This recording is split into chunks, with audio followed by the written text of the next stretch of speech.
Hey guys, welcome back to Gardening with Creations by DX & Co. As you can hear, it's very windy outside. The wind's picking up, supposed to get 40-mile-an-hour gusts today, but the greenhouse is nice and warm.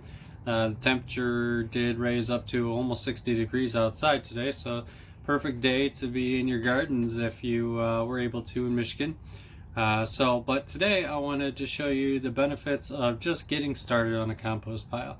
Did a little bit of research myself last night and show you guys what I did here to get started with my compost, and I will take you guys along for the journey on how it breaks down over the next couple of weeks and how I'm gonna go with it. So I do plan on actually getting more of a tub style, but wanted to just get started. I can always transfer this into a tub later, so I'll show you guys that when I go along with it too, but bear with me. Let me show you what I got so far. Guys, so I just took a simple bucket. I have some holes at the bottom for drainage that I had actually once used this as a tomato plant bucket, which worked out really well.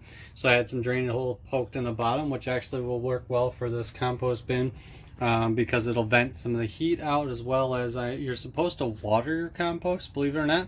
So it'll help with the excess drainage and water as well. So as you can see, guys, it's just the rind and the guts from a cantaloupe or honeydew, and below that I've got a layer of leaf, just leaves, dead leaves from left over from the previous season, already starting to break down. Then I have a layer of just the weeds that I'd pulled out of the greenhouse, and then I have another layer of leaves, and I have at the very bottom I have some watermelon that had gone bad, some orange peels, just overall kitchen scraps. You want to avoid meats and things like that, but you can do fruit rinds, you can do the guts from different food scraps, you can do your peppers, basically anything that is going bad, turning, your lettuce, something like that you can throw in there. But they say you want 1 part green to 2 parts basically brown, and that's kind of what I was going for with this. My last step here, what I'm going to do, let me open the greenhouse door here, show you, is I'm going to put some cardboard on top. Now the reason for that is cardboard is a carbon base that's going to help us break down, as well it's going to keep the smell down. So one of the things, cardboard, shredded paper, things like that help keep the smell down. But one of the reasons I'm doing this is it is still very cold in here. I'm hoping some of that heat starts to kick out in this, but I also want to grow through the winter, grow my mints and lettuces, things like that through the winter, and I'm trying to find some natural sources of heat. So not only do I want the nice rich soil that comes from composting, but I also want to try to get a heat source. So we'll see how this goes.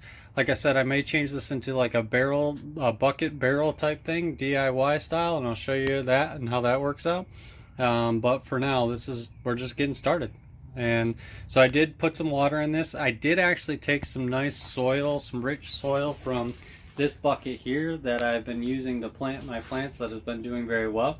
And I started as a base in my bucket here is with some nice rich soil.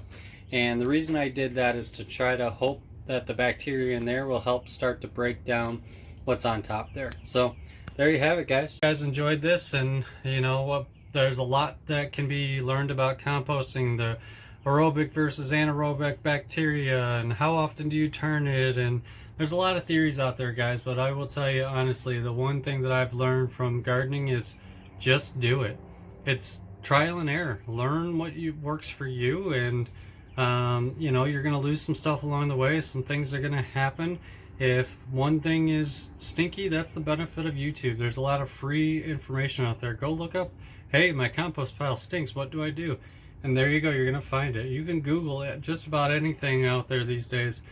We live in a day and age where information is free. So don't be afraid to try stuff, guys, and get out there. I hope you guys are all staying safe, and as always, I hope you're having fun in your gardens. Take care, enjoy.